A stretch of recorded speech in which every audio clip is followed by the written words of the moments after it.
वहाँ में जो डैम बनेगा वो तो यारलुंग जंगो में जो उसमें प्रपोज किया जा रहा है और ये proposal from government of China अभी बनाएगा वो ही बात निकला है। उससे क्या इफेक्ट होगा कि रेडिएशन ये बताया जाता है कि अगर वो डैम बनता है तो अरुणाचल, असम, बांग्लादेश उसमें फ्लड लाइक सिचुएशन आ जाएगा।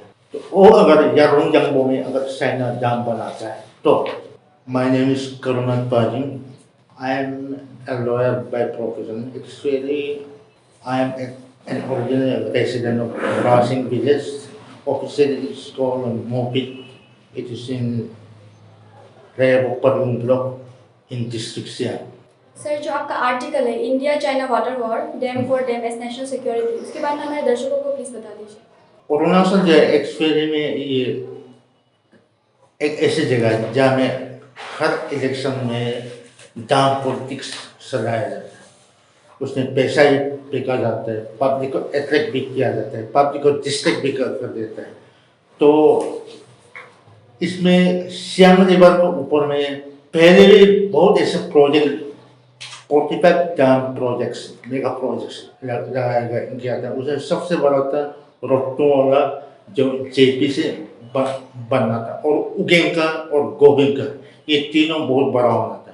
लेकिन वो कुछ public organization, anti dam organization और कुछ individuals, Siang indigenous farmers forum और कुछ कोर्ट का लिटिगेशन, उससे भी बहुत कुछ इफेक्ट हुआ है। और स्पेशली 2014 में WPCPI नंबर 61 2014 में Guwahati high court Itanagar permanent bench में उसको फाइल किया गया था। उसके बाद वो सब प्रोजेक्ट ऑटोमेटिकली सबसाइड होके वो ऑलमोस्ट वो खत्म हो गया।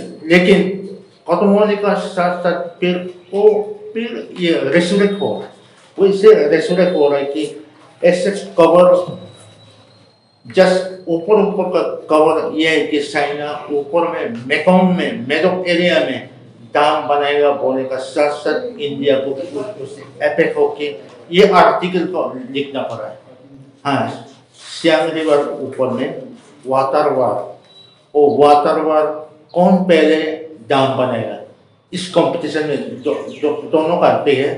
और इसी के बारे में ये वाटर वार का इंडिया चाइना वाटर वार आर्टिकल को लिखा गया है। लेकिन ये आर्टिकल सिर्फ ऐसे मेरा ओपिनियन नहीं है, बेस्ड ऑन रिसर्च एनालिसिस और ये न्यूज़पेपर पब्लिकेशंस, उसका ऊपर में भी बेस्ड।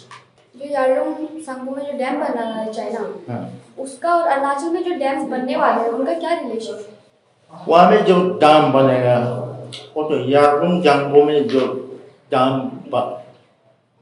उसमें प्रपोज किया जा रहा है और ये proposal from government of China अभी बनाएगा वो ही बात निकला है।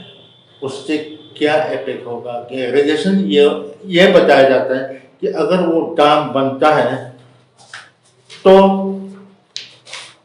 अरुणाचल, असम, बांग्लादेश उसमें फ्लड लाइक सिचुएशन आ जाएगा। तो वो अगर यारलुंग जंगो में अगर चाइना डैम बनाता है तो ऐसे बताएं। तो सर, हम गवर्नमेंट है अरुणाचल में डैम्स इसलिए बना रहे हैं ताकि जो यारलुंग सांगपो में डैम बन रहा है उसके बनने के बाद जो इफेक्ट्स आ सकते हैं उसको मिनिमाइज करने के लिए जो अरुणाचल में डैम बनाए जा रहे हैं। बोलना तो वही बताया जा रहा है, लेकिन न्यूज़ में जो बताया है, इकोनॉमिक टाइम्स में भी हम लोगों को ये CM साहब पेमा खांडू ये बोल रहा है कि ये फ्लड लाइक सिचुएशन आ सकता है या नदी सूख सकता है। ये नदी को, ये फ्लड लाइक सिचुएशन को मिनिमाइज करने के लिए इंडिया भी अपना एक डैम बनाएगा, ऐसे बताया जाता है। लेकिन अभी तक तो वो न चाइना बनाया न इंडिया बनाया और ऐसे बहुत कुछ सर्वे और रिसर्च करना बाकी है जो नहीं किया है। पब्लिक हियरिंग भी कुछ नहीं किया है, प्रोसीजर बिल्कुल अप्लाई नहीं किया। तो सर, आप इसमें क्या सजेस्ट करेंगे कि अगर डैम्स ना बनाए अरुणाचल प्रदेश में, क्योंकि अगर यारलुंग त्सोम्पो में डैम बन गया और चाइना ने डिसाइड कर लिया कि वो वाटर को डाइवर्ट करना चाह रहे वाटर के फ्लो को, तो अरुणाचल में साथ ही साथ आसाम में और बांग्लादेश में भी फ्लड आ सकते हैं और वाटर शॉर्टेज हो सकता है। तो अगर डैम्स ना बनाए तो गवर्नमेंट और क्या कर सकती है इस डैम के आफ्टरमैथ को मिनिमाइज करने के? चाइना अगर डैम बनाता भी है तो सियांग में, इंडिया साइड में, उसमें सियांग जो है नहीं सूखी, क्योंकि सियांग का ट्रिब्यूटरी अगर चाइना में 10% है तो अरुणाचल में 70% एबो उतना ट्रिब्यूटरी, इसलिए वो सब ट्रिब्यूटरी जो है सियांग को एकदम पानी सप्लाई किया करता है। इसलिए चाइना अगर डैम बनाता भी है सियांग के ऊपर में या रोंगजांगपो के ऊपर में, सियांग वो उन लोग का प्रोपोज डैम को बनाता है, अगर रिवर डाइवर्ट भी कर देता है तो इसमें सूखा नहीं पड़ता है। सूखा नहीं पड़ेगा, लेकिन फ्लड लाइक सिचुएशंस आ सकते हैं अगर चाइना ने डिसाइड कर दे कि वो डैम के पानी को अचानक से खोल दे। हाँ, चाइनीज डैम अगर बनाता है, फ्लड लाइक सिचुएशन आता है तो, लेकिन वो तो फ्लड लाइक सिचुएशन जो है वो आना ही है। अगर डैम बनाता है तो वो फ्लड लाइक सिचुएशन आएगा ही, वो उसको थोड़ा मिनिमाइज कर सकता है। लेकिन सियांग डैम जो इंडिया साइड में बनाया जाएगा, जो इंडिया बनाएगा जिस डैम को, चाइना का फ्लड लाइक सिचुएशन आएगा उसको एनविजन करके जो प्रोजेक्ट डाला जाएगा, ऐसे कोई गारंटी नहीं कि वैसे ही फ्लड लाइक सिचुएशन को कंट्रोल कर पाएगा, इसको गारंटी भी नहीं है। सर आपके हिसाब से जो अरुणाचल में डैम्स बनेंगे वो जो चाइना में डैम बन रहा है उनसे ज़्यादा बड़ा रिस्क है हमारे लिए? हाँ, बहुत बड़ा रिस्क होगा,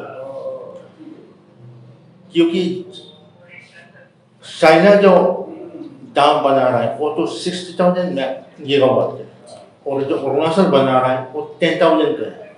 तो वहाँ से जो डैम से जो फ्लड लाइक सिचुएशन आएगा वो तो 60,000 गीगावाट का कैपेसिटी से आएगा, तो वो 10,000 मेगावाट का डैम जो एक रिजर्वियर का जैसे जितना डैम का इम्पैक्ट होगा उसको कंट्रोल कर पाएगा, मिनिमाइज कर पाएगा, ऐसे कोई गारंटी। सर आपने यहाँ पे शेडो स्टेट का मेंशन किया था अभी हम जब बात कर रहे थे, तो आपका इससे क्या मतलब है कि इंडिया चाइना को कॉपी करना चाह रहे हैं? ऐसा बहुत कुछ दिखाई देता है, अपोजिट कॉपी भी होता है और बहुत कुछ ऐसे कि चाइना जो करता है वो इंडिया कर देता है। चाइना जैसे यूएसए रशिया के साथ रिलेशन मेंटेन करेगा, इंडिया भी रिलेशन मेंटेन करता है। फिर अपोजिट में ऐसा होता है, चाइना अगर पाकिस्तान के साथ दोस्ती लगाएगा तो इंडिया जो यूएसए के साथ लगा देता है। ऐसे ब्रिक्स कंट्री, क्वाड प्लस, ऐसे बहुत से कंट्री हैं, जैसे ऑस्ट्रेलिया होता है, फ्रांस होता है, जर्मनी होता है, नेदरलैंड होता है, इन लोग भी बहुत कुछ उसमें ये शेडो स्टेट इसमें बहुत रोल प्ले करता है और बाकी इंटरनेशनल कुछ आइडियाज इंडिया को दे देते हैं। तो चाइना जो है कहीं और से लेता है, इंडिया कहीं और से लेता है। जब इंडिया कहीं और से लेता है, it is always the China which is sudden and like threatened encircled by the maybe so-called Asian NATO or Euro-Asian NATO like that.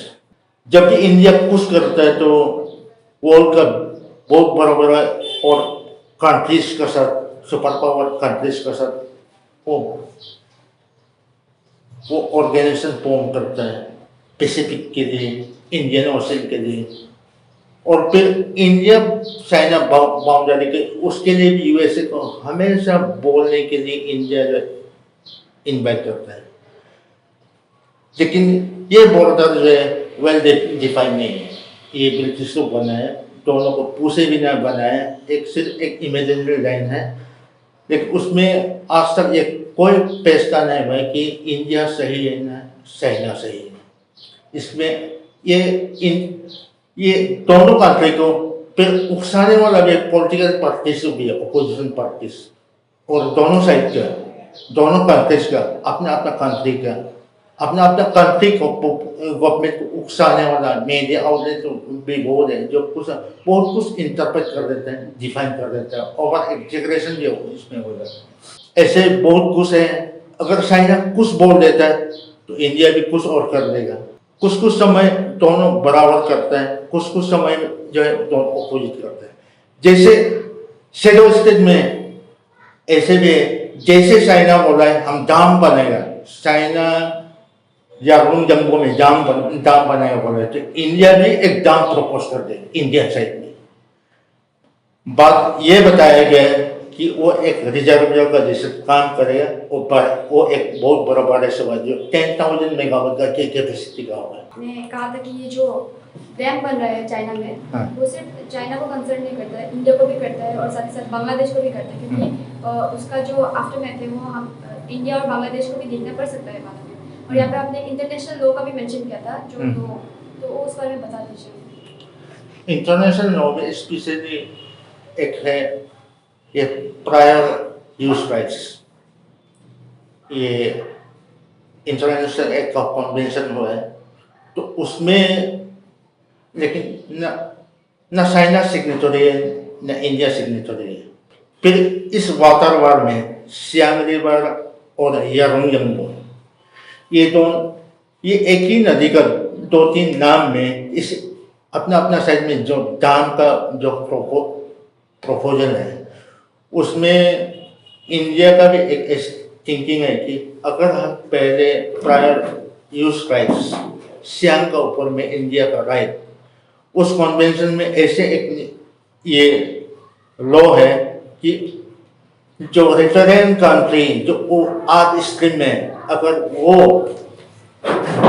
अगर वो कोई डैम कंस्ट्रक्शन करता है, बहुत बड़ा डैम कंस्ट्रक्शन करता है, तो उसको सर्टेन अमाउंट ऑफ वाटर वो हमेशा फ्लो में रखना है, रिलीज करना ही पड़ेगा, so that the downstream country, if operating any dam or any project, can simultaneously use and operate the same project.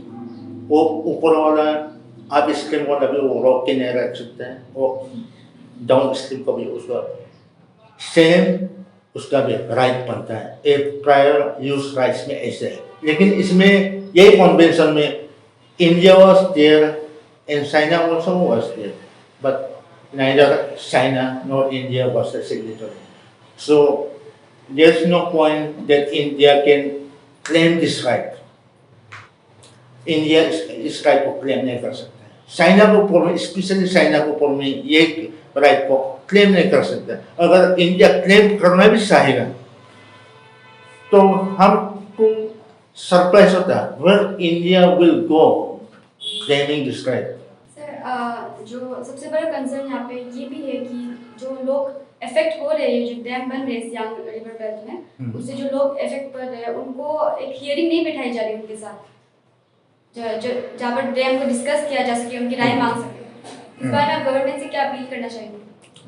Hearing ji, public hearing जो है वो मास है, और सियांग एक ऐसी जगह है, सियांग एक ऐसे रिवर है जहाँ से सियांग का प्रोपोज डैम जहाँ लगाया गया है, तो वो एक ऐसे लोकेशन में है कि तो आप स्ट्रीम को भी इफेक्ट होता है, डाउन स्ट्रीम को भी इफेक्ट होता है। तो इसमें पब्लिक हियरिंग जो है, 2 kinds of पब्लिक हियरिंग होना ही चाहिए।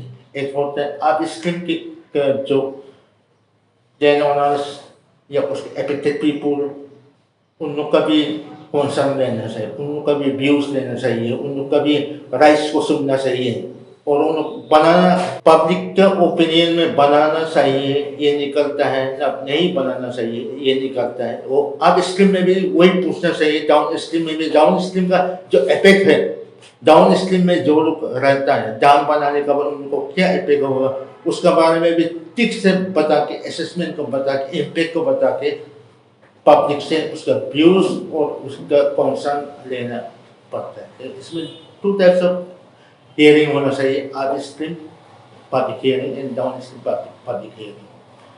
अप स्ट्रीम पब्लिक हियरिंग से ही सेटलमेंट होता है, ऐसे भी नहीं है। डाउन स्ट्रीम पब्लिक हियरिंग उससे सेटलमेंट होता है, ऐसे भी नहीं है। डाउन स्ट्रीम का डाउन स्ट्रीम को एड्रेस करना चाहिए, अप स्ट्रीम का जो पब्लिक हियरिंग है वो अप स्ट्रीम का उसको एड्रेस करना चाहिए। सर, आपका इस इशू को लेके फ्यूचर गोल क्या है?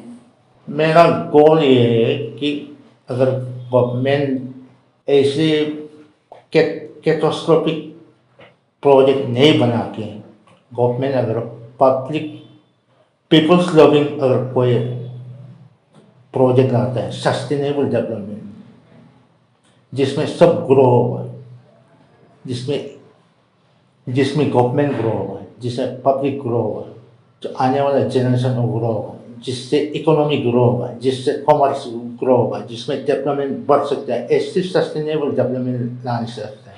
एकदम से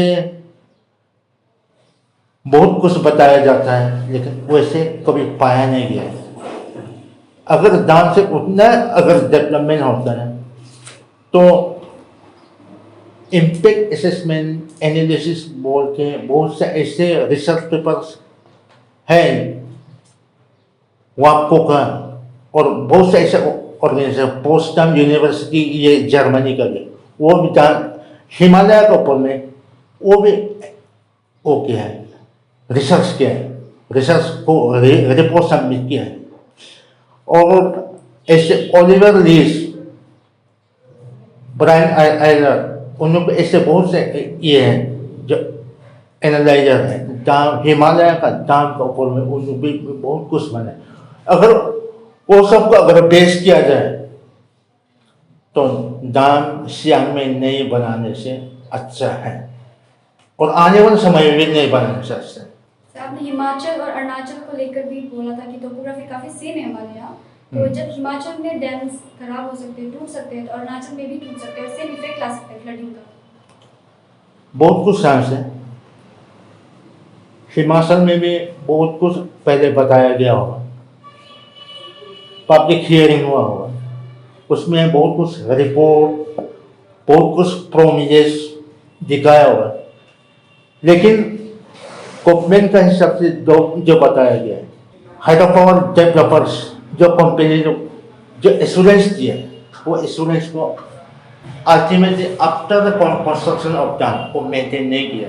उसमें बहुत से फ्लड लाइक सिचुएशन भी आ गया। ऐसे लास्ट टाइम एक फ्लड आया, उस फ्लड को भी कुछ महीना वेस्ट इंडिया में उसके बारे में बहुत न्यूज़ छापा गया, बहुत न्यूज़ ब्रॉडकास्ट किया गया, लेकिन आखिर में बात वही ऊपर वाला लोग से दबाया गया, उसका कोई असेसमेंट नहीं दिया गया। पब्लिक को पता ही नहीं कि वो फ्लड क्यों हुआ था। तो मोदी गवर्नमेंट से एक प्रॉमिस भी हुआ था कि वो वहाँ में जितना नुकसान है उस वजह से उस सबको 15,000 अराउंड कुछ करोड़ वो सैंक्शन किया है, काम ऑनगोइंग है, लेकिन वो तो रिनोवेशन है, जस्ट ओनली रिनोवेशन, और ऐसे भी जरूरी नहीं कि वो काम कंप्लीट होगा कि नहीं होगा, नो वन कैन एक्सेप्ट। और हिमाचल अगर हिमाचल हो सकता है उसका हाइट कुछ थोड़ा ज़्यादा हो सकता है, थोड़ा कम हो सकता है, या बराबर हो सकता है अरुणाचल का साथ। Arunachal is the last part of the Himalaya and Himachal is the last part of Himalaya which is in the west। तो सॉइल कंडीशन, टोपोग्राफी सब कुछ अगर देखा जाए तो जहाँ हिमाचल में लैंडस्लाइड होता है तो अरुणाचल में वही होता है। अरुणाचल में बिना रंग का भी है लैंडस्लाइड होता है, बहुत बार होता है, almost in every heavy rainfall Arunachal में लैंडस्लाइड होता है। तो ऐसे वल्नरेबल और हैजर्डस एरिया में जो हिमाचल का जैसा है, हिमाचल में भी लैंडस्लाइड बहुत कॉमन है अरुणाचल का जैसे। जैसे हिमाचल में अगर दोनों का अगर बात बराबर है तो हिमाचल में डैम बनाने के बाद जो इम्पैक्ट होगा तो वैसे ही अरुणाचल का साथ होगा, ये 100% गारंटी है। लास्ट टाइम आपने पीआईएल फाइल किया था यूपीया में शायद से। हाँ, तो सर इस बार तो ऑलरेडी फाउंडेशन लोन्स लिए हो चुके हैं जो दिबांग मल्टीपर्पज डैम है उसका, तो क्या आप इस बार फिर से पीआईएल फाइल करने की सोच रहे हो? अभी भी पीआईएल तक फाइल कर सकता है, लेकिन जो PIL WPC PIL number 61/2014 Guwahati high court Italian permanent bench में जो पीआईएल फाइल किया गया था, that was especially concentrated on the mega dams in Siang River. It has nothing to do with Dibang or any other river or any other mega dam project. It totally is concentrated upon Siang River basin and its dams. लेकिन फिर उसमें उसको relate करके कोई अगर active party may not be active party of River Siang, but active party from Dibang also can hold this PIL in the direction of this PIL. Sir lastly आप कोई message देना चाहेंगे अरुणाचल के लोगों को इस डैम के रिगार्डिंग हमारे चैनल के? अगर गवर्नमेंट ऑफ इंडिया हो, गवर्नमेंट ऑफ अरुणाचल हो, अगर डैम बनाना भी है, अगर गवर्नमेंट डिसाइड करता है कि डैम बनाना ही चाहिए, तो इलेक्शन का समय में डैम का एमओए साइनिंग नहीं करने सकते। पब्लिक को चाहता दिमाग नहीं घुमाने सकते। इलेक्शन का समय में ही अप्रांग लेके आते, उससे इलेक्शन लड़ा जाता है। बिना इलेक्शन का in the midpoint period of the government, if government decides any such big dam project or any other project, और अगर पब्लिक को अच्छा से हियरिंग में बताया जाता है, तो शायद पब्लिक भी एंटी डैम भी रीथिंकिंग हो सकता है, सेकेंड थॉट हो सकता है, थर्ड थॉट हो सकता है। ठीक इलेक्शन में ही ये सब करना है। अपफ्रंट मनी के हिसाब से इलेक्शन इन्वेस्टमेंट करने के लिए, इलेक्शन में पैसा फेंकने के लिए, ऐसे महसूस करने के लिए, इलेक्शन के लिए डैम का पॉलिटिक्स को लाना की जरूरत। और पब्लिक भी आप लोग ये समझना चाहिए कि आपका एक राइट है, आपको आवाज़ आप उठाना चाहिए। आप बीजेपी है, गवर्नमेंट बीजेपी है, तो हम आवाज़ नहीं उठाएंगे, ये भी रॉन्ग है। आप बीजेपी भी हो, कोई भी पार्टी हो, आप एनसीपी हो, एनपीपी हो, चाहे कोई पार्टी हो सकता है अरुणाचल में कोई पीपी है, वो भी उसमें भी आप रहो। पॉलिटिक्स आपका चॉइस है, लेकिन dam is not a choice. Dam के लिए आपको बहुत कुछ सोचना पड़ेगा। डैम सिर्फ आपका जीवन के लिए नहीं, आपका जिंदगी के लिए नहीं। मैं भी पोलियो ऑफ स्प्रिंग, आपका बेटा बेटी का वो नाता नाती आने वाला बहुत साल, बहुत पीढ़ी दर पीढ़ी वो चलते जाएगा। अभी सोचना आपको है, डिसाइड करना आपको है कि डैम के लिए आप जगह देके, पानी देके, अपना राइट को बेच के आप कहाँ जाए, आप कहाँ ले जाना चाहते हैं अपना आने वाले डिसेंडेंट्स को, आपका बेटा बेटी लोग, आपका पोता पोती, नाता नाती लोग को आप क्या कहीं और आप जमीन रिजर्व करके रख दिए? अगर रख दिए, अगर आपको डैम पसंद है, तो आपको मेरा तरफ से एक ये मैसेज है कि अगर सचमुच आपको डैम पसंद है, पब्लिक हो, गवर्नमेंट सर्वेंट हो, कोई भी हो, अगर आपको डैम पसंद है, तो कृपया आप वीजा और पासपोर्ट बना के उस कंट्री में जाइए जिसमें बहुत अच्छा बड़ा डैम है, जिसमें बहुत पब्लिक को प्रॉफिट होता है, जिसमें गवर्नमेंट को बहुत प्रॉफिट होता है।